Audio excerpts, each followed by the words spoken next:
natin siya ng kamyas at lulutuin pang ulam mamayang tanghali.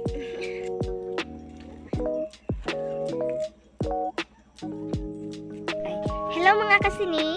Welcome to my first ever vlog.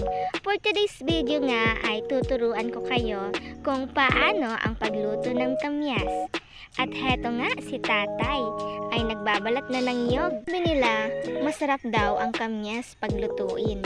Kaya, anong pang hinihintay nyo?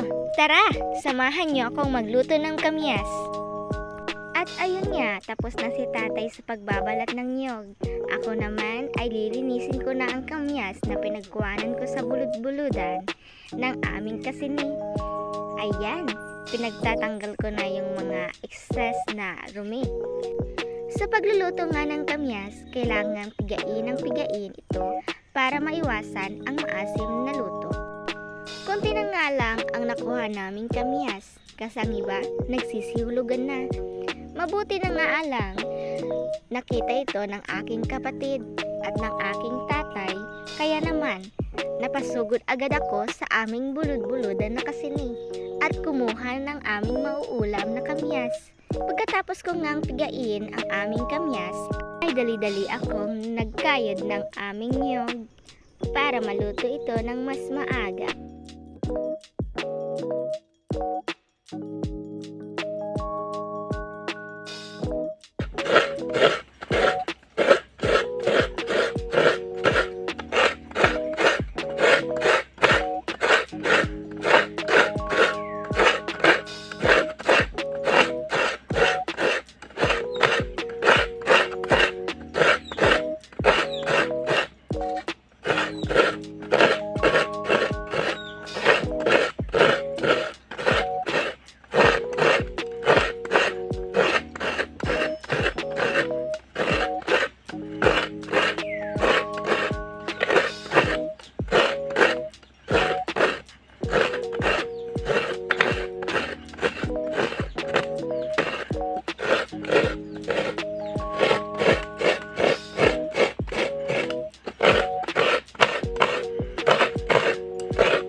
Pagkatapos nga ng 3 oras ay tapos ko nang kayudin ng aming niyog.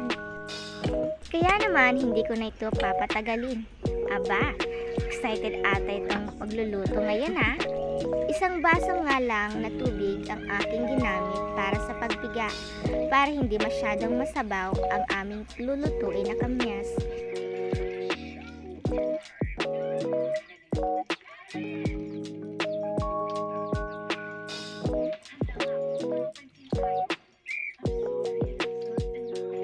Pirang kagod mo.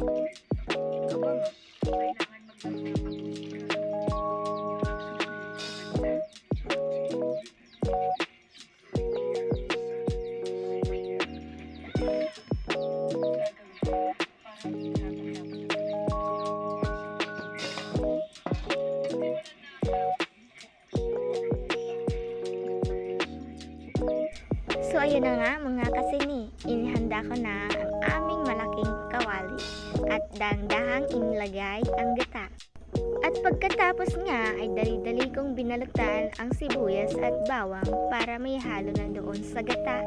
Wait lang ho ako ng isang sibuyas at 2 bawang. At pagkatapos ay hiniwa-hiwa ko ito ng maliliit para mas lumabas ang lasa nito doon sa lulutuin nating kamyas.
Ayan guys, malapit nang maluto ang kamyas. Ito na ang pinakihintay ng lahat.